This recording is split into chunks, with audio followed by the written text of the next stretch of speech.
Fabrikazio mekanikoko produkzioa programatzeko goi mailako zikloa. Zer ikasiko dut ziklo honetan? Fabrikatu beharreko produktuen hasierako zehaztapenetatik abiatuta, mekanizazio bidezko fabrikazioa eta muntaia planifikatzen, programatzen eta kontrolatzen. Horretarako dokumentazio teknikotik abiatuta, produkzio prozesuak prestatzen ikasiko dut.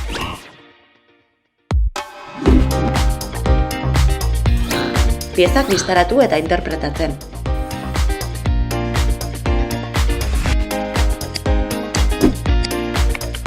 Materialak, erramintak eta mekanizazio eragiketak identifikatu eta prestatzen. Mekanizazio, konformazio eta muntaia eragiketak egiten. Eta piezak konplexuagoak direnean,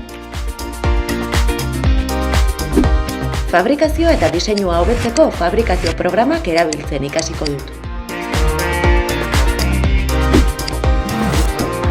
CNC programa makinara transferitzea eta pieza mekanizatzea.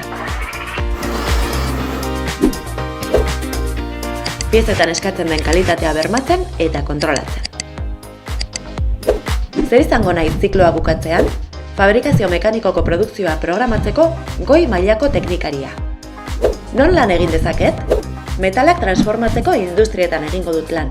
CNC-ko programatzaile modura, metalak lantzeko instalazioen arduradun bezala edo muntatzaileen arduradun gisa. Ikasten jarraitu nahi badut? Fabrikazio mekanikoko familiarekin erlazioa duen beste goi mailako ziklo edo unibertsitate gradu bat egin dezaket. Hala nola, ingeniaritza mekanikoko gradua.